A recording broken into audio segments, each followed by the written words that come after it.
Now,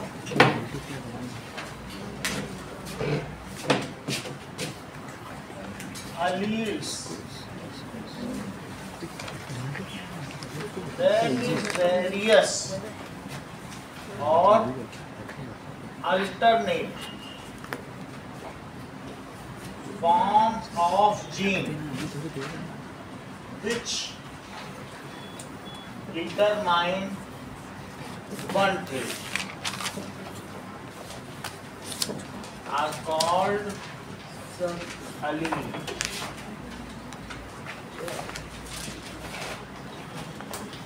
So which determine one trait, जो किसी एक फीचर को या कंट्रोल वन फीचर को करें उसको अलील कहेंगे। ठीक है, डिटरमाइन की जगह कंट्रोल भी लिख सकते हैं, control one trait. For example that is T and T form of P plant, ये क्या है? That is control tallness, tallness या लेंथ को कंट्रोल कर रहे हैं, हाइट ऑफ प्लांट को, इसलिए इन्हें क्या कहेंगे?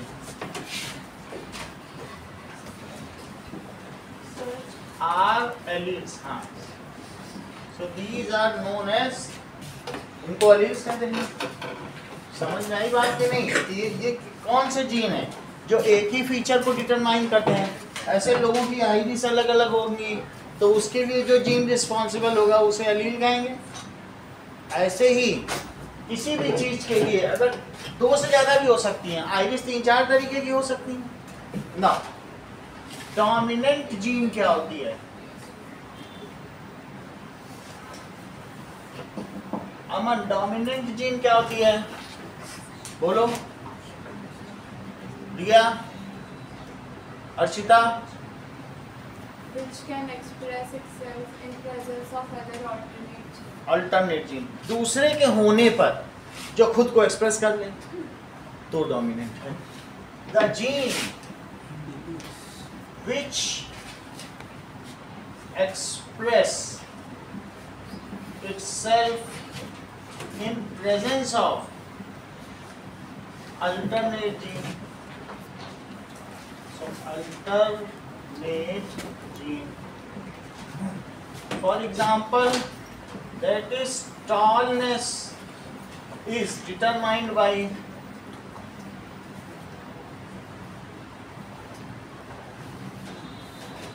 ठीक है, या आप ये कह सकते हैं कि denoted ST genotype,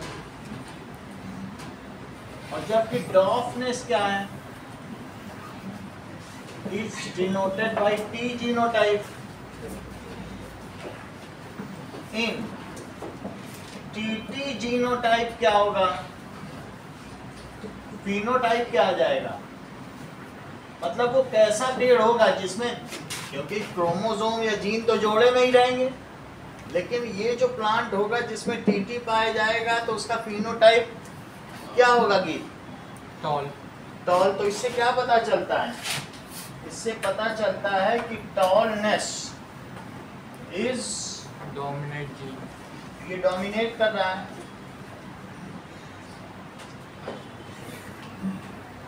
no,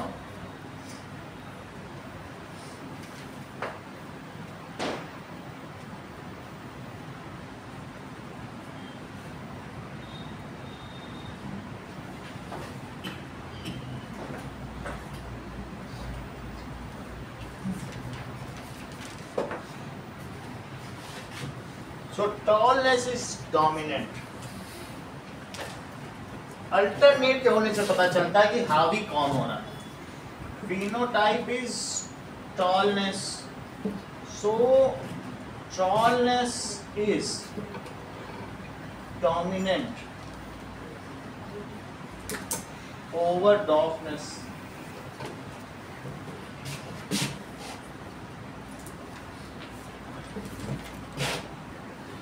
Recessive gene, Mayank, recessive gene, बोलो. The gene which expresses itself in the presence of identical gene. The gene which express itself in presence of identical gene is called recessive gene.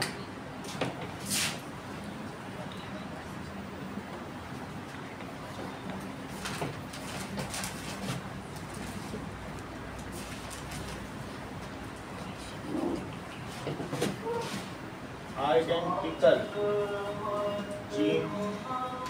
For example, in TT genotype, तो phenotype क्या होगा? Is dwarfness. That means so T is, इसलिए T क्या हुई? That means T is recessive gene. Dwarfness is recessive gene. So is recessive trait हो गया. Recessive trait है और इसकी gene recessive कौन से हुई? Trait and recessive gene क्या हो जाएगी? इस T. अब T का जो भी नॉमेनक्लेचर है वो आप लोग अलग से पढ़ोगे तो पता चलेगा. अब देखिए कोडोमिनेंट जीन,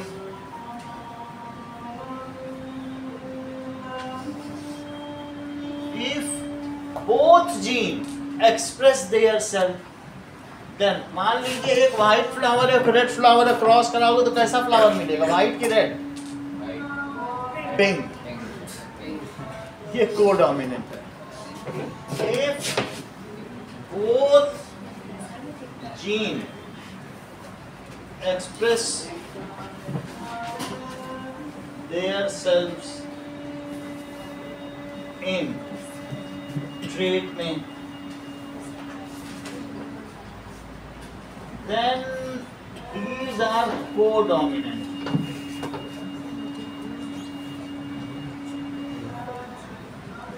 अब देखो इसमें क्या होता है कि मटर के केस में तो एक पर्पल है और एक वाइट है. तुमने देख लिया 3 पर्पल हुए थे, एक वाइट हुआ था. लेकिन लिली के पौधे में क्या होता है? पिंक आ जाता है. So in lily flower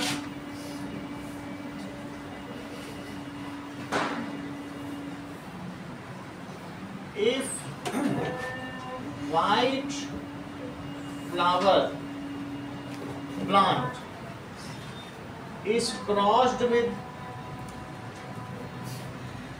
red flower plant. Sir ऐसा नहीं हो सकता कि मैं वाइट आ जाए तो वो तो अगर ट्रेड दोनों में हो जाएगा. मान लीजिए जैसे तुमने ये देखा था ना TT, तो उसमें टॉलनेस आई थी. इसी में ही अगर तुमने रेड है, रेड वाइट, तो फिर इसमें दोनों को RW भी लिख सकते हो. अब किसको कैपिटल लिखें? कोई तो डोमिनेंट है नहीं. जैसे TT नहीं लिखते थे, एक को कैपिटल एक को स्मॉल. आप किसी को भी लिखोगे तो आगे की क्लास में देखोगे कि रेड है और एक वाइट है, लेकिन फिर भी ये पिंक होगा. कोई डोमिनेंट नहीं है. दोनों को छोटे लेटर से लिखो. बात समझ में आ गई कि नहीं? तो ऐसी स्थिति में क्या होगा? जहां तुम्हें यहाँ T मिला था क्रॉस पॉलिनेशन के बाद सभी टॉल, तो तुम्हें इसमें सभी पिंक मिलेंगे. हाँ, सेकंड जनरेशन में वो अलग हो जाएगा, वाइट रेड अलग हो जाएंगे, 2 मिलेंगे. 1:1 का रेशो नहीं रह जाता भाई. तुम्हें ये भी तो पता है. जैसे TT और फिर कैसा हुआ था? TT और TT इनका क्या रेशो हुआ था? जैसे मोनोहाइब्रिड में 1:2:1. तो उसमें तुम चलो दोनों को रेड रेड लिख लो और फिर एक रेड वाइट और एक वाइट वाइट. अब कैपिटल किसको लिखें जब कोई डोमिनेंट है ही नहीं? तो इसमें ये 1:2:1 आ जाएगा और ये पूरा रेड होगा और ये कैसा होगा, ब्लैक नहीं होते, दैट इज इक्वल्स टू 1। समझ आई बात कि नहीं? दोनों है ना, रेड और व्हाइट का कलर मिला तो पिंक नहीं हो जाएगा, ये चीज ऐसा। तो देन क्या होगा बताइए, ड्यूरिंग पेरेंटल क्रॉस, ऐसे लिखना पड़ेगा, ऐसे नहीं लिख सकते हो कि ऑल आर पिंक, क्योंकि हमें होमोजाइगस करना है ना। ऐसे लिख दोगे तो एक्चुअली हेरिडिटी में ही 1-2 नंबर जाते हैं, क्योंकि हम लोग भूल जाते हैं कि हमें डिसिप्लिन भूल जाते हैं। तो क्या होगा बताइए, if lily flower, in lily flower if white flower is crossed with red flower, then after parental cross we get all pink flowers, this shows codominance. अब जब कोडोमिनेंस हमें पता चल गई तो लॉ ऑफ कोडोमिनेंस भी सीख ले। सो आफ्टर पेरेंटल क्रॉस क्या मिलेगा,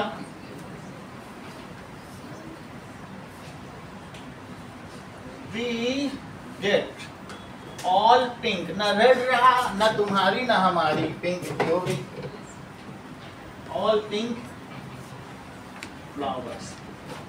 तो इससे दोनों को ना law of codominance.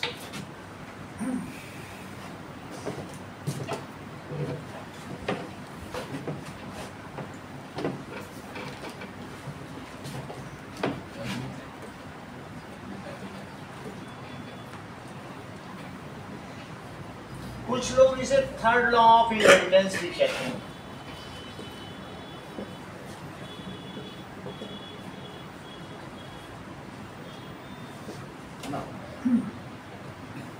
Law of codominance,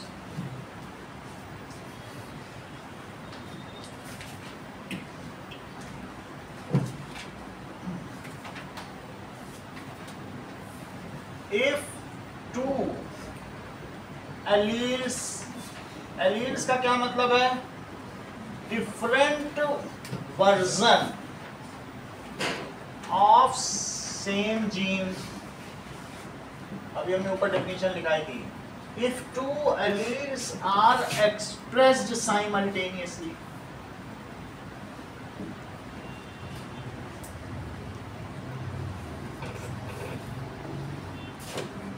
ठीक है, in an organism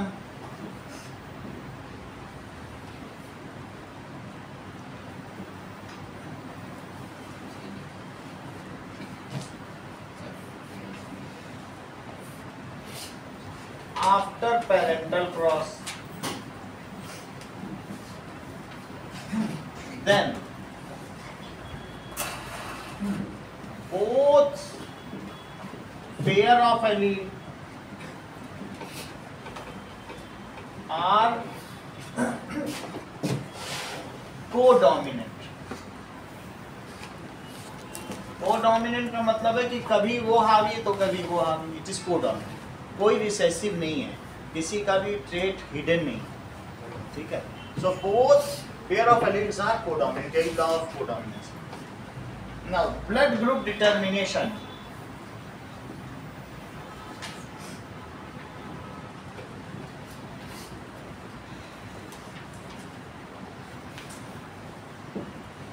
so the genotype of blood groups found in human beings are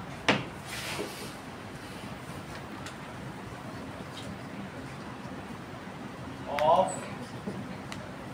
blood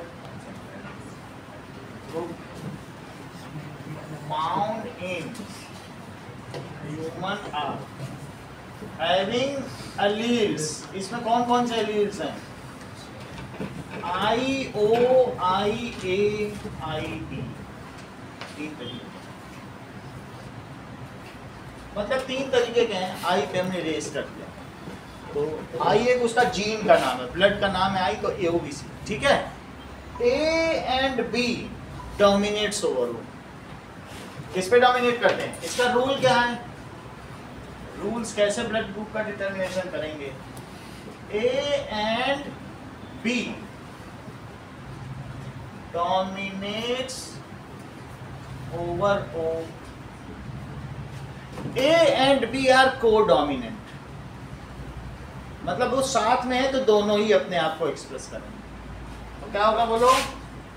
A and B are कोडोमिनेंट।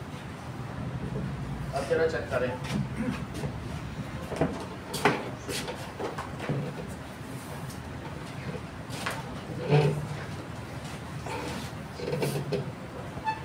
कहने का मतलब है कि ये ब्लड ग्रुप है, तो shape of A O and B blood group, तो ये दिखने में कैसे होंगे? अब देखिए,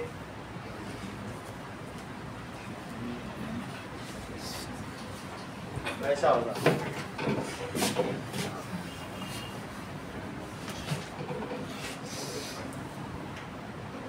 ये O ब्लड ग्रुप है और ये A ब्लड ग्रुप है।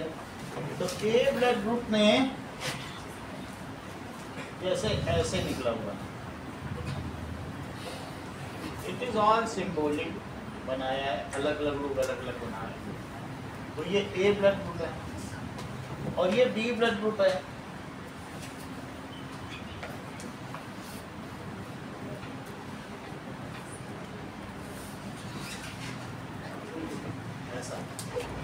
सही है। अब जरा देखो कि मान लीजिए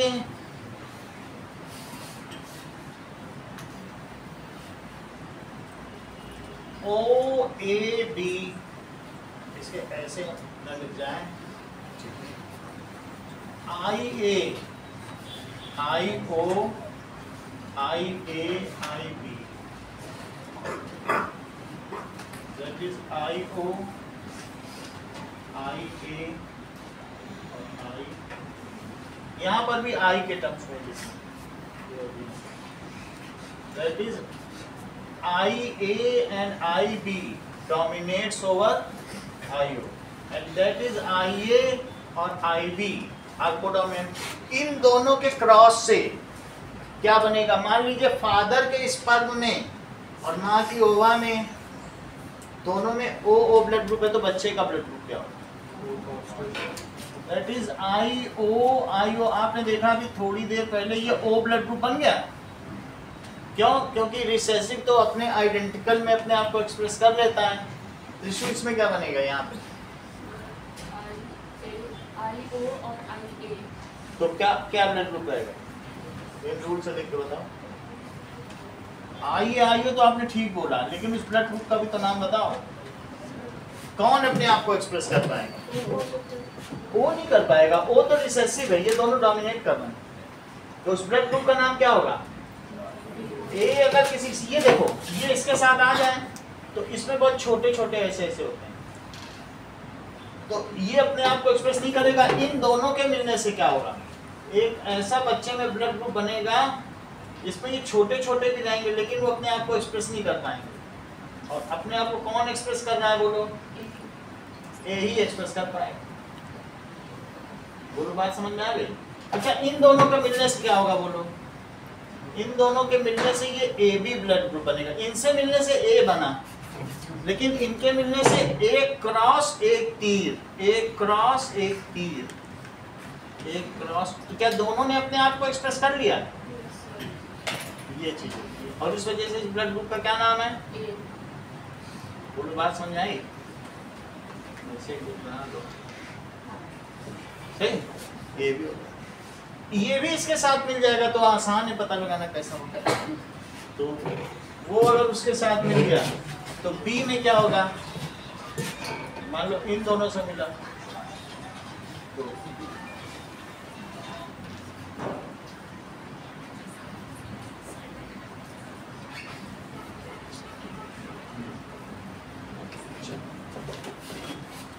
अच्छा, रिया बताओ यहाँ पे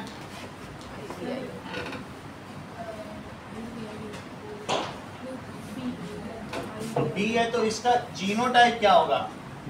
आई बी आई, और ये बी ब्लड ग्रुप हुआ। गर्व इसका बताओ। इससे इसे लो ना, यहाँ से लो। IO आईओ IA पहले ए प्रोडक्ट हुआ, हाँ ए तो फिर ये कौन सा हुआ?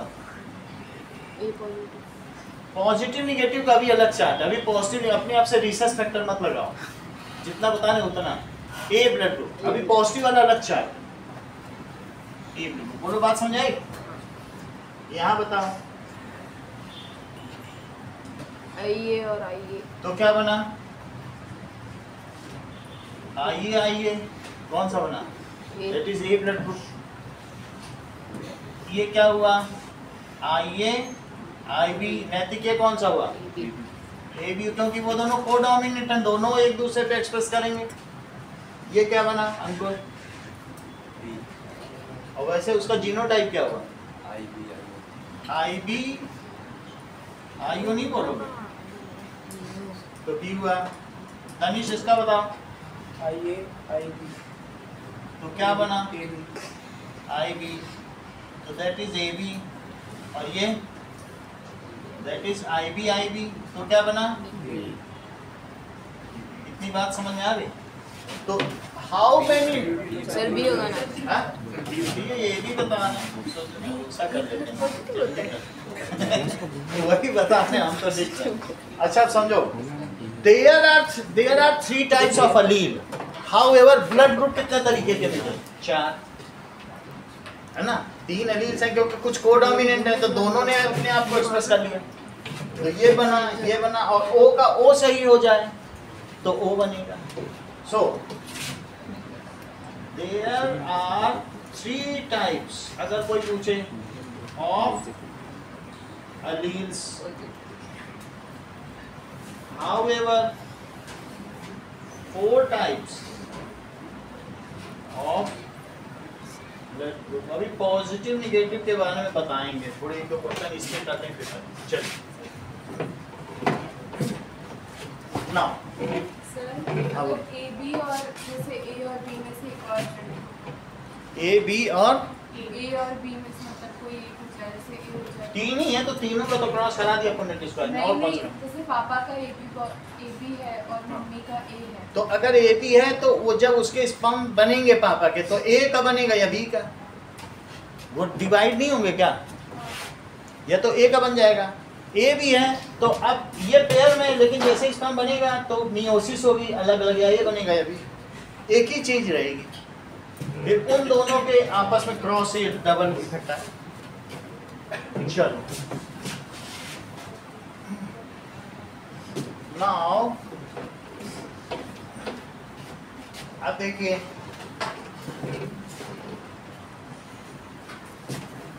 Now the gender of progeny. What does it mean by progeny? What does it mean by F1 first figure? What does it mean by F2? चलो, progeny से क्या मतलब है?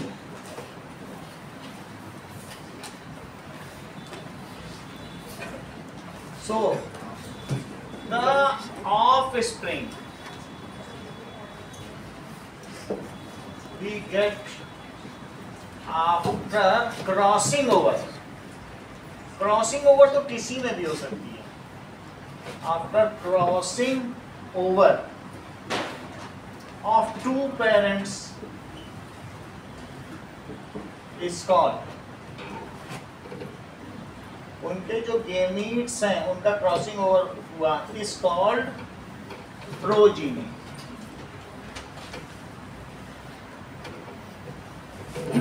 During parental cross we get a progeny which is referred as F1 generation. Parental cross से जो तुम्हें मिला उसको क्या कहोगी? F1 generation. During F1 cross whatever progeny you get is referred as, सही है? अगर F1 F2 की समझ में, during parental cross we get progeny. Progeny या न्यू जनरेशन प्लांट, उसे प्रोजीनी कहें. We get progeny of F1 generation. during F1 cross we get progeny of F2 generation.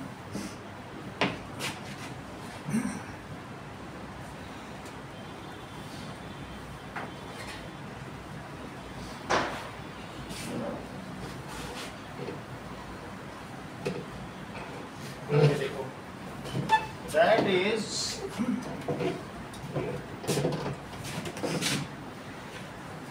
etymology of first filial generation.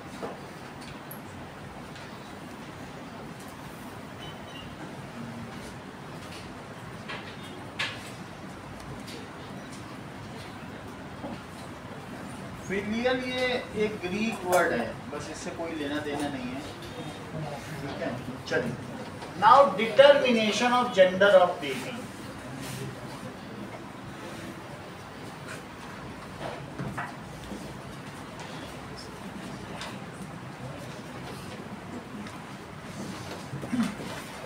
There are the genders which are controlled in some organism. They are the gender which are controlled by temperature.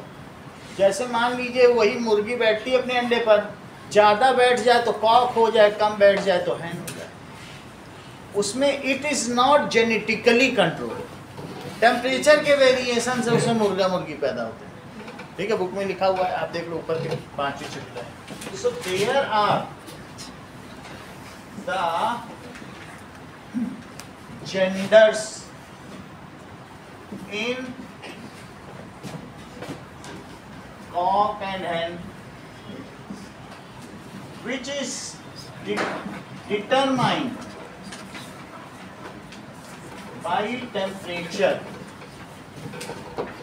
and these are not genetically controlled and not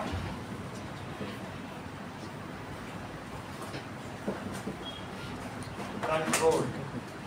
If जो भी egg है, if egg is incubated, incubated का मतलब है उस पर heat देना, supplied heat,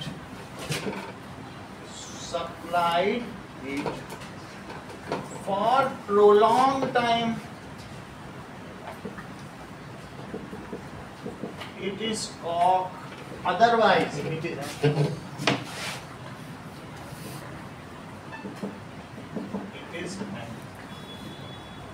in more other birds also it happens. ये genetically जीन से नहीं होता, in other birds also it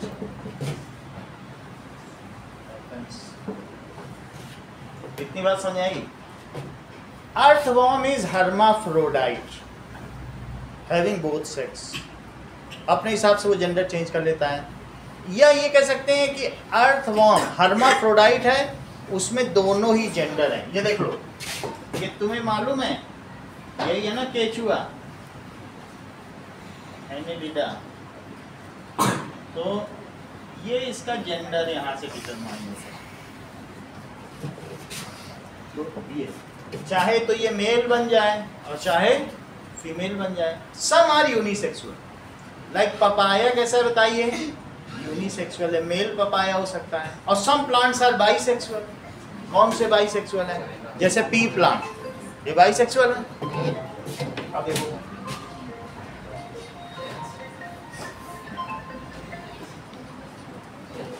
hello, नमस्कार, हाँ जी हाँ जी,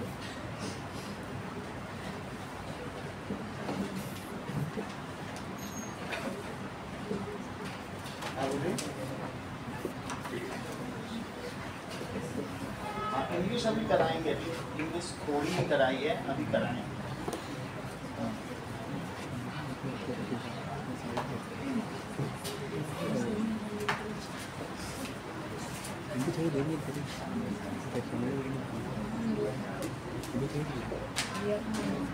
ये बस किसी भी चीज़ का पहला 2 लेटर लिखकर फिर उसको सिक्का मार देती है। इनको बहुत दिनों से समझा रहे हैं, जब ये समझ में आए तब बात करें कि अगर कोई भी लिखना है मान लीजिए मैकेंजी, लॉर्ड मैकेंजी, तो मैकेंजी का MAC लिख के आगे फिर ऐसे उर्दू लिख देती हूँ। इस वजह से हम इनके साथ कितना भी लिख लें, कितना भी करेक्ट कर लें, थोड़ी सी एक केयरलेस है। जब सीख जाएंगी तो आ जाएगा। इनके आंसर से देखिए सर, थोड़ा हम अभी बात करेंगे आपसे, ये थोड़ा पढ़ा रहे हैं।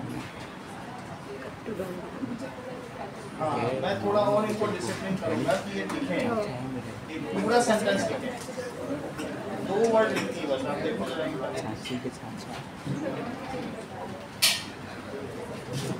हाँ। अच्छा, वर्ड मीनिंग तो हम बता देंगे।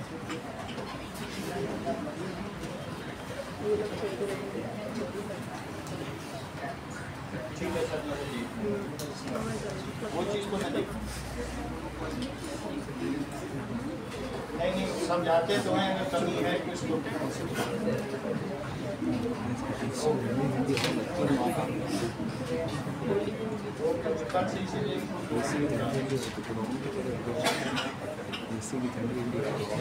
चलिए, ये हर्माफ्रोडाइट है।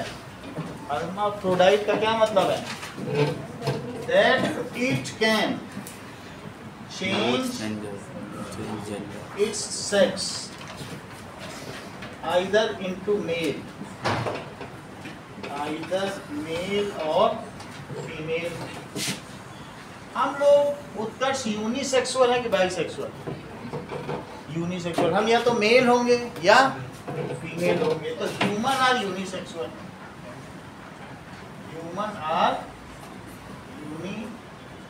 यूनिसेक्सुअल, ठीक है।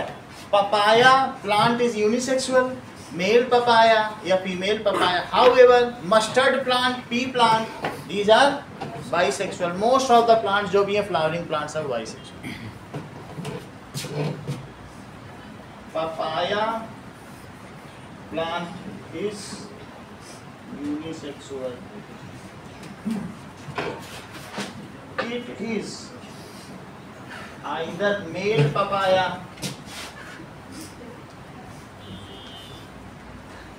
or female papaya। मस्टर्ड सरसों का and pea plant are bisexual। Bisexual का मतलब उसमें पॉलेंस भी रहेगा और साथ में ओवरी भी रहेगी, दोनों रहेंगे। अब देखिए, जो मेल ह्यूमन है, human contains 23 pairs of chromosomes, 23 pair of chromosome in each cell. हर सेल में 23 पेयर ऑफ क्रोमोसोम हैं, जिसमें से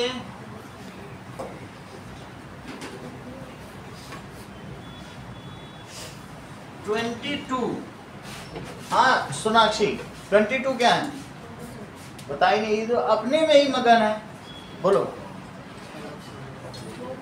हाँ, जो सुनेगा वही करेगा, तुम तो बाती चीज में मगन हो। क्या बताएंगे हमें, पूरा बताओ इसका कॉन्फ़िगरेशन। तो 22 ऑटोजोन्स है, फिर 23rd क्या है? सब यही बताएंगे, तुम भी तो कुछ बताओ। दैट इज, ये x है, ये y छोटा होगा, ध्यान दो। तो इसमें 22 क्या है? तो इसमें पूछा जाता है what is the configuration of soma cell and what is the configuration of gamete. अभी पिछले से पिछले साल ही आया है, तो कॉन्फ़िगरेशन आपसे पूछा जाए ये तो क्या है बताइए। This is the configuration of stem cell, body cell और सोमा सेल। हमारी बॉडी के सेल को क्या कहते हैं? सोमेटिक सेल्स या सोमा सेल्स भी कहते हैं। तो यहाँ बताया male contains 23 pairs of chromosome in each cell, हर एक में 23 पेयर्स हैं, ठीक है। तो 23 ईच सेल इन कहाँ पर?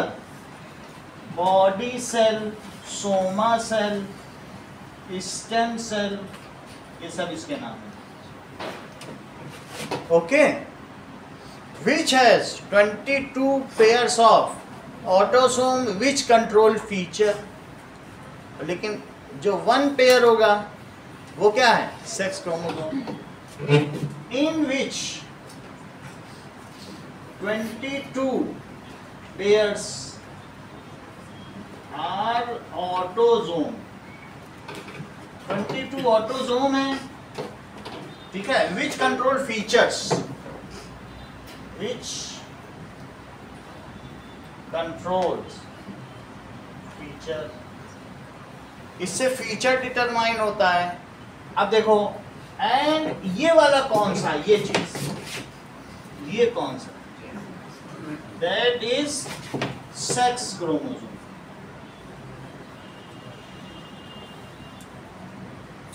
And 23rd pair is 23rd pair is sex chromosome, which determine, जो क्या determine करेगा, which determine gender। जो 22 क्रोमोसोम है दिव्या या दीपांशु में, वो उनके एक जैसे चेहरे को बताते हैं, लेकिन जो 23rd वाला होगा वो जेंडर डिटरमाइन करेगा। वो पीछे दीपांशु की फोटो लगी। अब देखिए, ये तो बात हुई किसकी, बताइए, ये बात हो गई इनके बॉडी सेल्स की। क्या आप मुझे बताएंगे कि साई इनके गेमीट्स का क्या कॉन्फ़िगरेशन है, मेल के गेमीट का? मान लीजिए इसी से बनेगा ना, इसी से गेमीट बनेंगे, बॉडी सेल से ही तो मियोसिस होती है, सिर्फ डिवीजन हो जाता है, डीएनए रेप्लिकेशन नहीं होता है। अब इसमें क्या होगा, डिवीजन हो जाएगा। तो आफ्टर सेल डिवीजन अब इससे गेमीट बनेंगे, तो जो 2 बनेंगे, पहली बात ये देखो, जो मेल में है 23rd is determine gender in male, कौन से होंगे बताइए? मेल जेंडर डिटरमाइनर है कि फीमेल? तो मेल का जो 23rd क्रोमोसोम है उसका टाइप क्या है? XY। तो जब उनसे गेमीट बनेंगे तो आधे स्पर्म X रखेगा और आधे स्पर्म क्या रखेगा? ये बात समझ है कि नहीं? तो अब जरा देखो, इससे अब ये सेल डिवीजन हो गया, और सेल डिवीजन में सब एक एक ही रहा, और एक एक के बाद या तो इसके पास Y हो गया, ये Y मिल गया, और या फिर क्या होगा,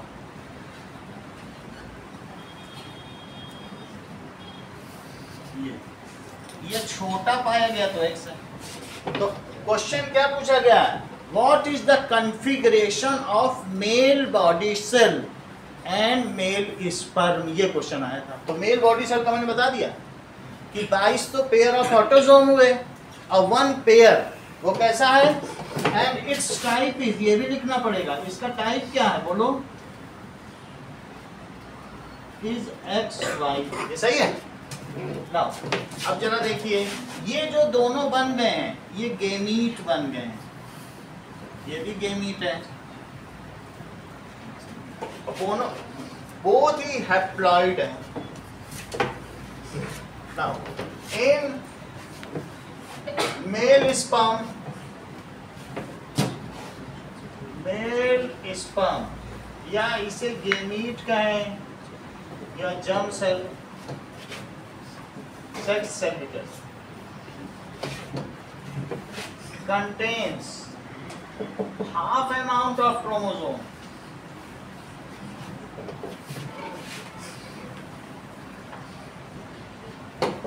that is 22 autosome and 1 sex chromosome.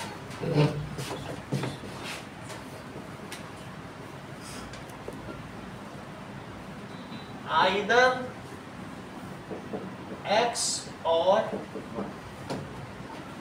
ये तो मेल का हो गया, फीमेल का कैसे होगा? तो ये जो गेमीट बन रहे हैं ये दोनों अब स्पर्म बन गए,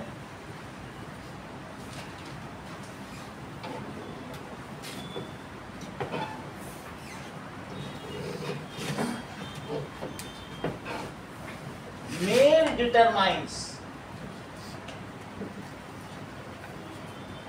gender of baby. अब देखिए जो फीमेल होगी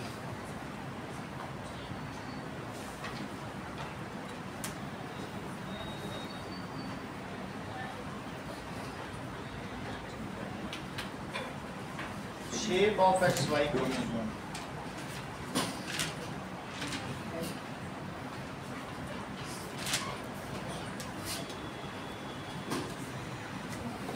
बड़ा कॉन्सेप्ट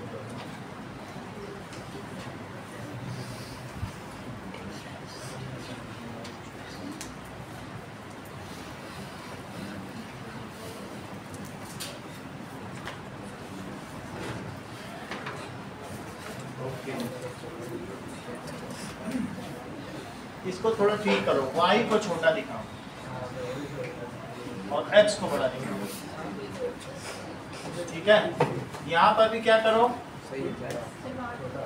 यह सही है ना, x बड़ा रहेगा y छोटा, ये सही। अब देखो नाउ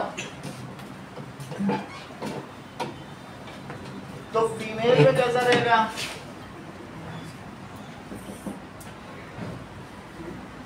दोनों ही x रहेंगे, दोनों ही बड़े बड़े।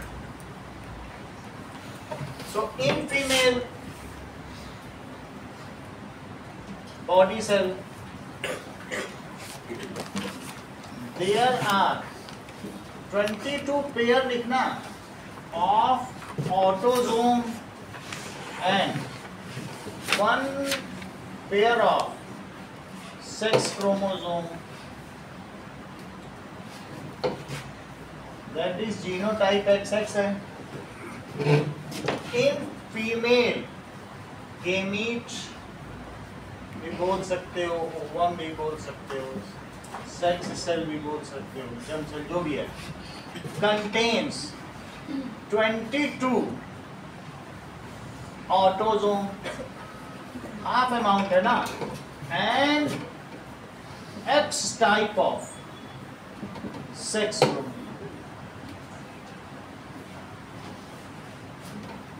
अब देखिए सेक्स डिटर्मिनेशन ऑफ बेबी कैसे होगा,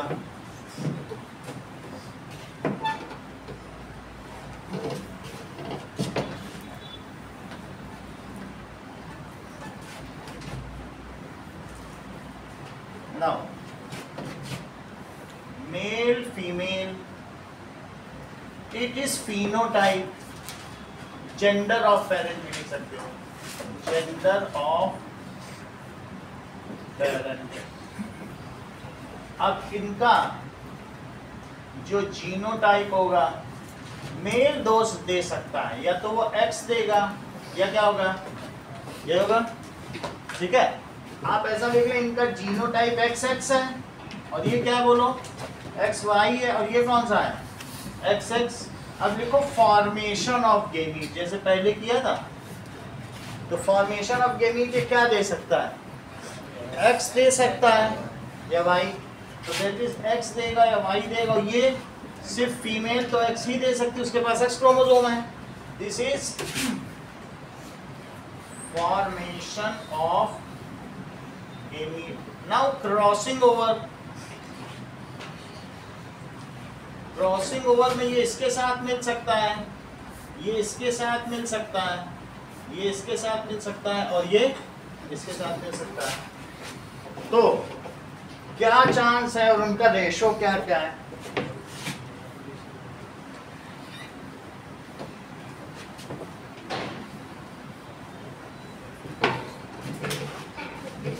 चेक करें।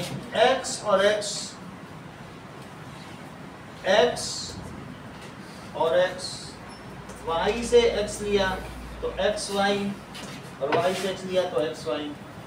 जेंडर ऑफ बेबी ये है जीनोटाइप ऑफ ऑफस्प्रिंग या बेबी, जेंडर ऑफ बेबी। तो अगर ये कौन सा हुआ?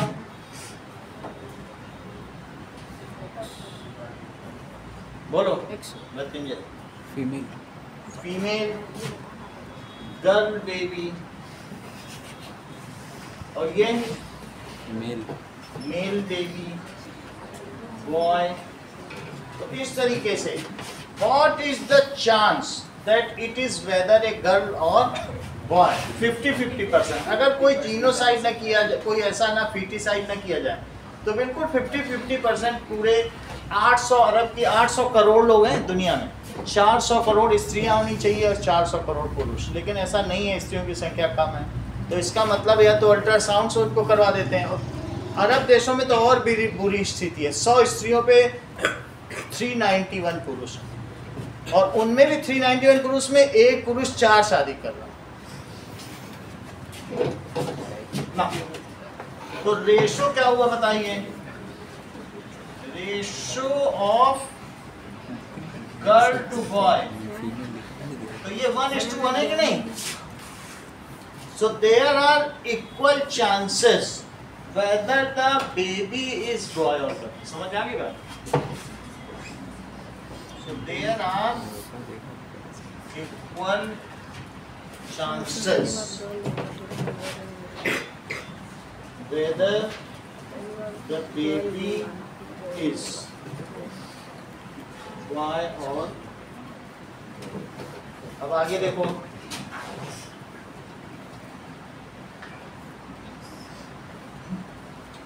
Blood group donor and acceptor charge.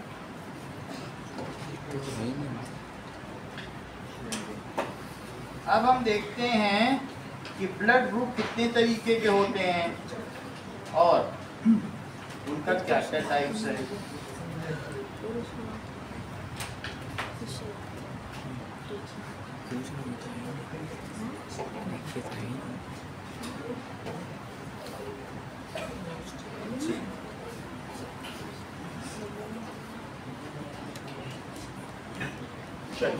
पहले एक सिंपल सा समझे, फिर थोड़ा सा और बड़ा करें।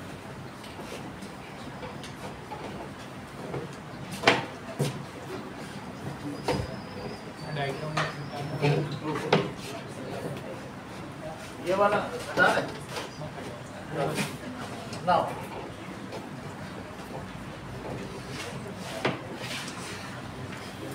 ब्लड ग्रुप डोनर और acceptor charge.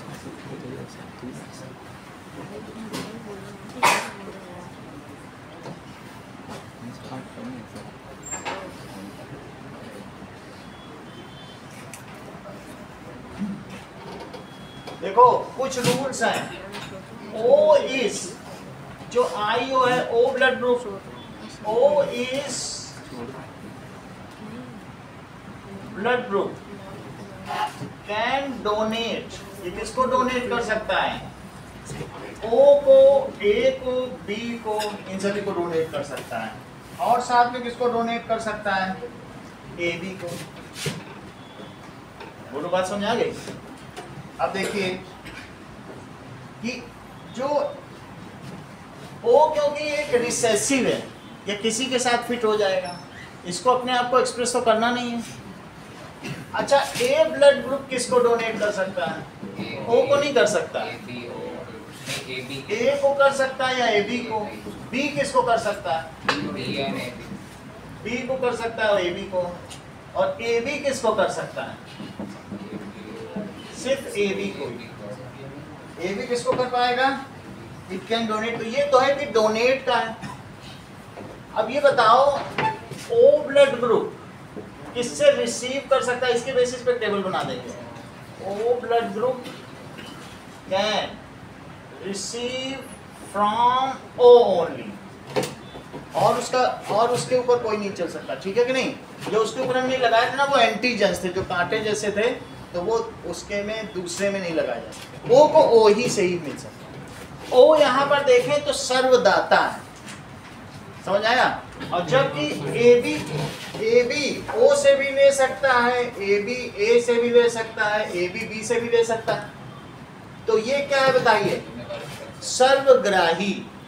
That is universal acceptor है, और ओ सबको दे सकता है। देखो ओ चारों को दे सकता है, ए भी सबसे दे सकता है। समझ आएगी नहीं? तो ये क्या हुआ, बोलिए, सर्वग्राही, दैट इज यूनिवर्सल एक्सेप्टर।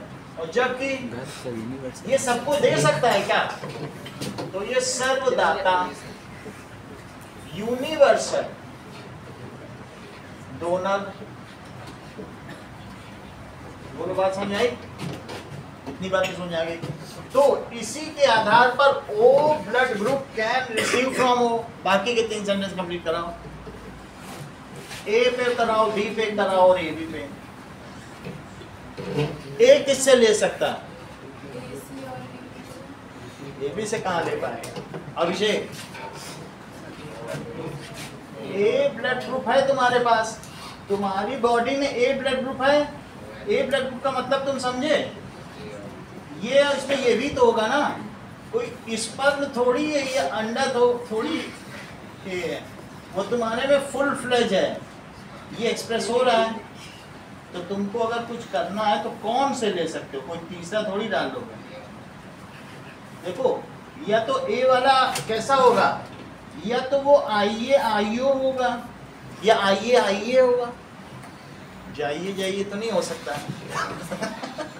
तो ये बात समझ आई?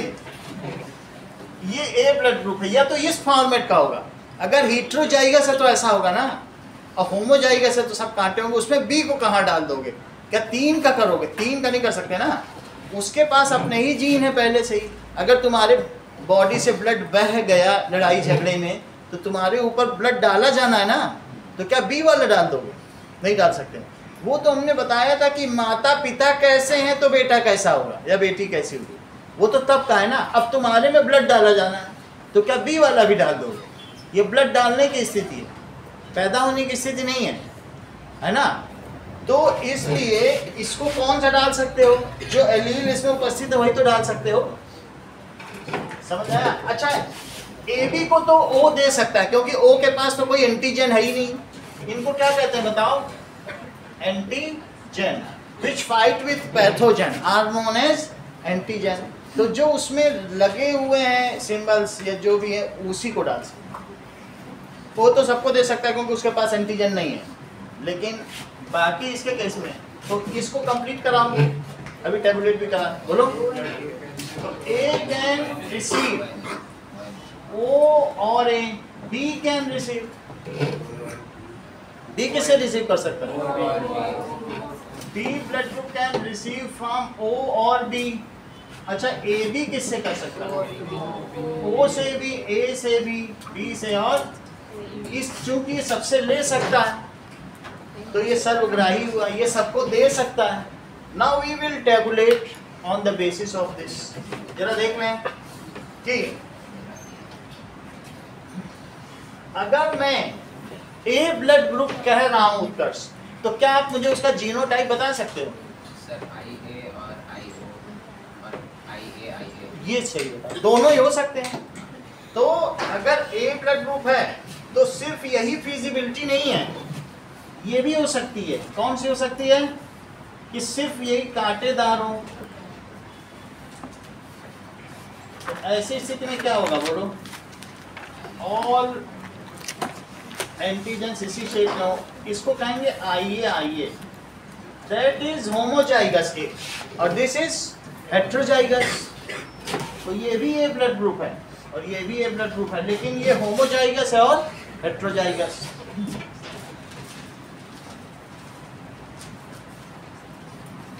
और हेट्रोजाइगस।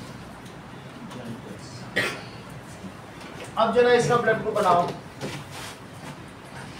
अगर ए बी ब्लड ग्रुप है तो क्या आप मुझे उसका जीनोटाइप बताएंगे? हाँ, एक ही तरह का होगा, यही होगा, और हो कैसे? अगर ओ ब्लड ग्रुप है तो इसका जीनोटाइप तो सही जानते हो। तो अगर मैं कहूं कि ब्लड ग्रुप, देखो ब्लड ग्रुप अगर मान लीजिए और उसका जीनोटाइप, ये भी सीखना चाहिए। ब्लड ग्रुप अगर ए है, ब्लड ग्रुप बी है, ब्लड ग्रुप ओ है, ब्लड ग्रुप ए बी है। अरविंद जरा बताओ, थोड़ा पता चले। यहाँ क्या लिखे? अच्छा, आई ए और आई ओ। बी का क्या होगा? आई बी और आई बी। अच्छा, ना चंद्रशेखर ओ का बताओ। आयु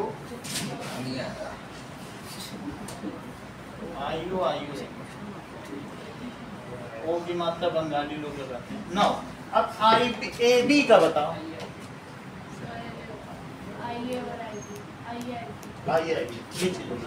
अब जरा देखो, इसके बाद एक चार्ट बनाते हैं। That is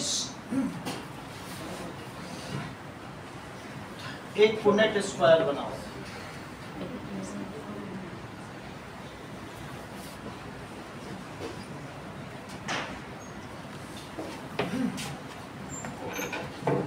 recipient and donor, देखो रेसिपिएंट स्ट्रोक डोनर,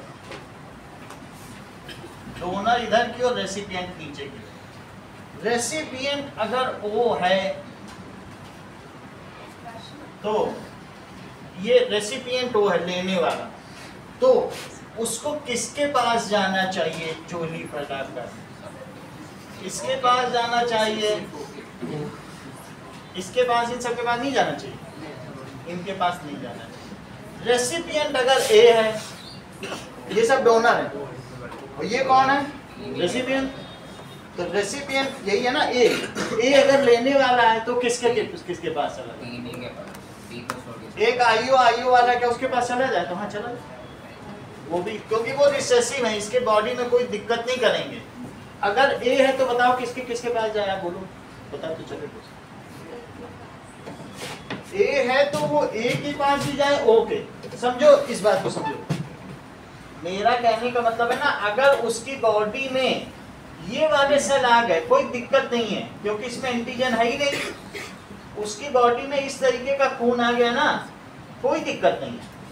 और वो ए वाला है, हमको पता नहीं कौन सा ए वाला है, वो तो ये ए होगा, ये होगा, कुछ भी हो सकता है ना। लेकिन ये उसकी बॉडी में किसी ने ट्रांसफ्यूज, ब्लड का एक से दूसरे में जो करते हैं प्रत्यारोपण, ब्लड को एक दूसरे में वो हमने ट्रांसफ्यूज कर दिया, तो उससे कोई दिक्कत नहीं है। अगर उसने, उसकी बॉडी में ओ ब्लड ग्रुप आ गया तो कोई दिक्कत नहीं, क्योंकि उसमें कोई एंटीजन है ही नहीं, तो इसलिए कोई ऐसा फैक्टर नहीं है कि जो उसका ब्लड काम नहीं करेगा या उसके ऑर्गन काम नहीं करेंगे। ओ तो सभी लोग ले ही लेते हैं, बात समझ आई। ओ एक ऐसा ब्लड ग्रुप है, आरबीसी के संबंध में बात हो रही, सारा ब्लड ग्रुप आरबीसी से होता है, ठीक है, जिसमें कोई भी एंटीजन नहीं होता, और ये सबको दिया जा सकता है। तो इसलिए आप मुझे बताएंगे कि ए ब्लड ग्रुप वाला किससे ले सकता है? ए से भी ले सकता है, और अगर ओ वाला डाल दिया जाए बाहर से, ये उसके अंदर ये ओ वाला डाल दिया गया तो इसको कोई दिक्कत होगी? कोई दिक्कत नहीं। ये उसका खुद का है, ये डाल दिया जाए, ठीक है, ये डाल दिया जाए तो भी कोई दिक्कत नहीं। और थोड़ा सा खून किसी उसने दे दिया जिसका ए है लेकिन उसका हेट्रोजाइगस है, तो भी दिक्कत नहीं। बोलो, बात समझ आई? ये उसका सेल्फ का है, थोड़ा खून किसी से ले लिया, थोड़ा किसी से ले लिया, लेकिन ओ से भी ले सकता है, ए से हेट्रोजाइगस, खुद है होमोजाइगस, कोई दिक्कत नहीं। बोलो, इतनी बात समझ आई? अगर समझ में आई है अमन तो बोलो बी किससे ले सकता है? B can take from O and B, इन सब से नहीं ले सकता है। ए भी किससे ले सकता है? इससे भी नहीं ले सकता है, तो दैट इज इन सब से ले सकता है। तो दीज आर द रेसिपिएंट। अब ये देखो ओ, इसके बनने के साथ इधर का भी चार्ट पूरा हो गया। These are the donors. O can donate to all, A can donate, ये तो इंटर ट्रांसमिशन है, हमने डोनर रेसिपिएंट करके अलग अलग करा है, वरना ये तो एक्सचेंज की बात है। तो बताओ A किसको डोनेट कर सकता है? या तो ए को दे या ए बी को दे। बी किसको डोनेट कर सकता? बी और ए बी। ये बात समझ आ गई? अब हम लोग देखेंगे इसका एक एक्सटेंसिव चार्ट भी है, लेकिन उसको भी थोड़ी देर बाद देखेंगे। पहले इंटेक्स्ट क्वेश्चन इसमें हमें ज्यादा समझना। इतना नोट कर लिया?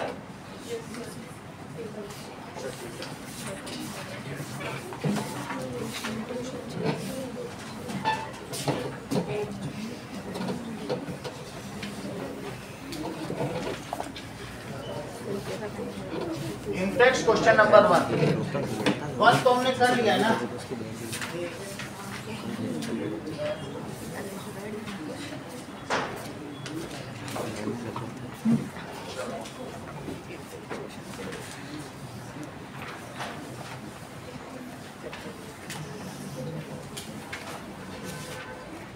Okay.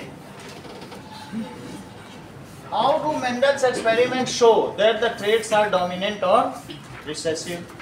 So, ये हो चुका है क्या? During mono hybrid cross of homozygous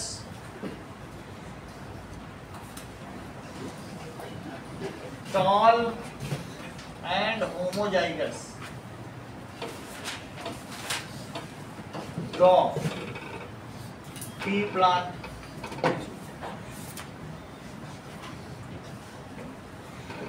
तो जो प्रोजीनी मिली, सो द वो में कौन कौन से प्लांट मिले? ऑल प्लांट्स या all progeny were tall of F1 generation were. ये बात तो आप लोगों ने देख ली थी कि अगर टॉल और प्लांट का हो, बिल्कुल प्योर, हम लोगों में भी यही है, प्योर लंबे परिवार का एक ले आओ जिसके यहाँ सब बारात में लंबे लंबे जाते हैं, और एक ठिकने ठिकने की बारात हो, उसमें से एक लड़की पकड़ ले, दोनों की शादी कर लो, बच्चा कैसा पैदा होगा? लंबा ही पैदा होगा। और इतनी बात समझ आ गई? और उन्हीं में अब समझो, ये बात समझ आई ना? प्योर लंबे और प्योर ठिकने, उनकी शादी कर दो तो बच्चा लंबा होगा। अब इसके आगे समझो वो मुसलमान है और उनकी आपसी में शादी हो, ऐसा सोचो थोड़ी देर, और उनके 4 बच्चे पैदा हुए, तो क्या तुम बताओगे कितने लंबे होंगे कितने ठिकने? तुम नहीं बता पा रहे? हाँ, 3 लंबे 1 ठिकना। समझ आ गई बात? वो वही है जैसे मटर में हो रहा है, वही चीज। बोलो, बात समझ आ गई? वही चीज। So all progeny, इससे क्या पता चला? These were tall and during F1 cross हुआ, F1 cross by self pollination। देखो ये तो हमने लिख दिया ना, होमोजाइगस का क्रॉस का मतलब ही है कि ये क्रॉस पॉलिनेशन है, लिख ही दिया ऊपर, self pollination. The progeny of F1 generation कैसे मिली? In 3:1 ratio of tall is to dwarf. This clearly indicates, तो ये मेंडल का है, this experiment was done by Mendel on pea plant exhibit. This experiment of Gregor John Mendel on pea plant clearly shows that tallness dominates over dwarfness.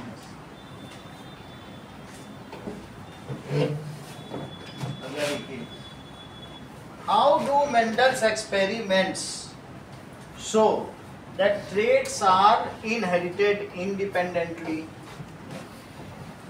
तो हमने देखा था वो 9:3:3:1 था, लेकिन येलो और ग्रीन का 3:1 आया। तो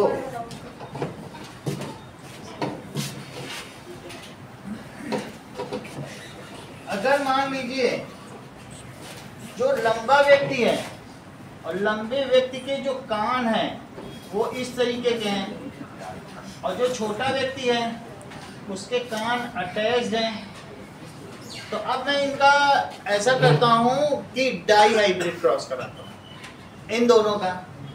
तो जो हमारी F2 जनरेशन बनेगी, लंबे का भी है और अटैच्ड और हैंग ईयर लोब का है।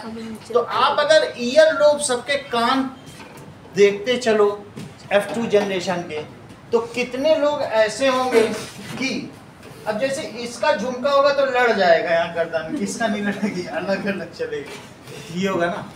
है गर्दन तो अलग ही है ना, अलग लटकता रहेगा। अब जरा देखो ऐसी स्थिति में अटैच्ड और हैंग ईयर लोब भी 3:1 होंगे और लंबा और ठिगना भी 3:1 होगा। तो वैसे दिखने में ऐसा लग रहा है कि लंबे के साथ अटैच्ड ईयर लोब, लंबे के साथ फ्री ईयर लोब, ठिगने के साथ अटैच, ऐसे 4 तरीके के बनेंगे। उनका 9:3:3:1 होगा, जिसमें लंबे ये डोमिनेंट है, लंबे के साथ फ्री ईयर लोब वो 9 रहेगा, फिर लंबे के साथ अटैच्ड, ठिगने के साथ फ्री और ठिगने के साथ अटैच्ड, ये 1 रेशो होगा। लेकिन फिर भी तुम अलग अलग देखो ना, लंबे ठिगने का 3:1 और फ्री और अटैच्ड का भी 3:1। यही तो क्वेश्चन अटैच्ड वाला रिसेसिव होता है। Attached recessive. तो चलो इस चीज को लिखें इन एन एक्सपेरिमेंट। ये भी मेंडल का ही क्वेश्चन है कि कैसे असॉर्टेड है। इस जो सेकंड लॉ है, क्या आप मुझे उसका नाम बताएंगे और फर्स्ट लॉ का भी नाम बताएंगे? बोलो जरा, मेंडल सेकंड लॉ का नाम बताओ। बता नहीं रहे। अब वो डाई हाइब्रिड क्रॉस तो करेंगे, नाम बताओ ना। वो तो क्रॉस तो तुम करो, ट्राई हाइब्रिड करो, जितने भी करो, नाम बताओ। हाँ अंशु प्रिया, लॉ ऑफ, और फर्स्ट लॉ का नाम बताओ। लॉ ऑफ सेग्रीगेशन है ना। Third law, law of codominance. चलो, so in an experiment,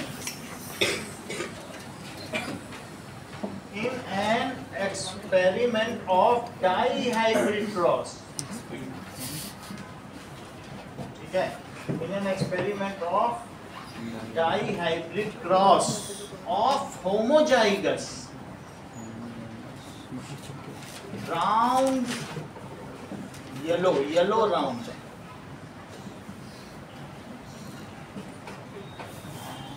pea seed plant and homozygous green wrinkled pea seed plant, इनका क्रॉस किया गया। all progeny of F1 generation are found। Susan sentence complete करो।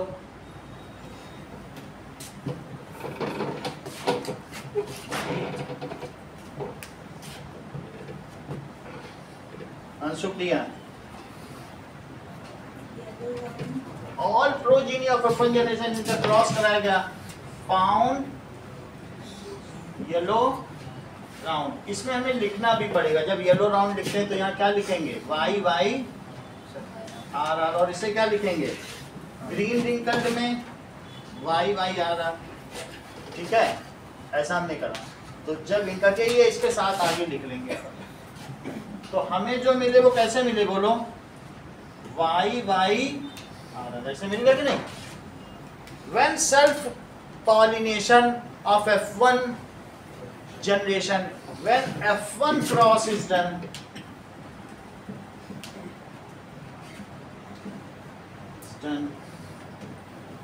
by self pollination, क्योंकि ये तो पता नहीं इनमें कौन सा पॉलन होगा, क्या होगा, कुछ पता ही नहीं चलेगा। by self pollination, then 4 kinds of phenotypes of plants are found। 4 तरीके के मिले, क्या बताओगे? 4 कौन कौन से तरीके के पाए? राउंड और येलो, राउंड और ग्रीन, रिंकल्ड येलो और रिंकल्ड। ठीक है, and their progeny of F2 generation are found in following ratio. Found as round yellow, yellow round लिख लो, yellow पहले लिखो, कलर अलग कर लिखा है, yellow round, yellow wrinkled. Mrityunjay आगे बताओ, आगे क्या लिखें? Yellow now, yellow wrinkle, green wrinkle, green wrinkle पहले लिखा दो, कोई बात नहीं। और कुछ बताओ। येलो, आप बोलो कि राउंड ग्रीन राउंड ग्रीन या फिर ग्रीन राउंड ग्रीन ठीक है, ग्रीन राउंड और ग्रीन रिंकल्ड, रिंकल, ठीक है, रिंकल ग्रीन भी ले सकते हैं। तो इनका क्या रेशो मिला बताओ? 9:3:6, ठीक है। On close observation it is further found, लेकिन अब फिर से ऑब्जर्व करो, on close observation it is further found that round is to green seed what 3:1 and yellow round और wrinkled का क्या मिला?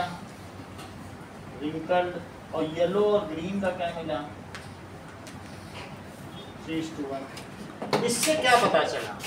इससे पता चला तुम 2 का हाइब्रिड कर लो, 3 का कर लो, 4 का, एक हम लोगों के शरीर में तो 50-50 हजार हो रहे हैं, ये तो मोनो डाई ही कर रहे हैं। माँ बाप के कितने फीचर मिलते हैं? 50,000 का एक साथ क्रॉस होता है, 1-2 की तो छोड़ो, लेकिन वो भी 3:1 के रेशो में। अब फीचर अगर काउंट करो, किसी के 4 बच्चे हो, ध्यान से देखो हर बच्चे में कि 3 ऐसे हो गए, तो अब चौथा कैसा हो? सही है, बोलो बात समझ आई? तो इससे क्या पता चलता है? इससे मत ब्लेंडिंग जरूर हुई है, इससे कुछ नहीं पता चला, लेकिन अलग अलग देखने में पता चला वही चल रहा। तो क्योंकि अलग अलग जीन अलग अलग क्रोमोसोम पे है ना, वो तो अपना अपना काम करेंगे, जब उनसे स्पर्म बनेगा, पॉलन बनेगा, कुछ भी बनेगा, तो वो उसी रेशो में डिवाइड होंगे। दिस शोज, इससे क्या पता चल रहा है? अब जो क्वेश्चन पूछ रहा वही लिखो, क्वेश्चन पे आ जाओ। This shows that traits are inherited independently, वही चीज लिखनी है, बदल के नहीं लिखनी है। This shows that traits are inherited independently.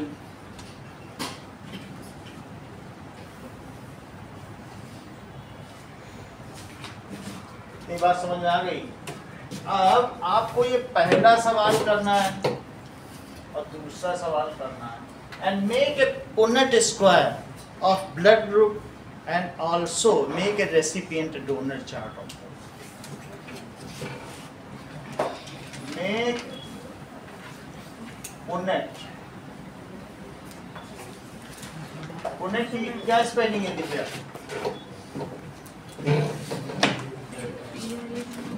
ये दो एन है कि नहीं, ये बताओ।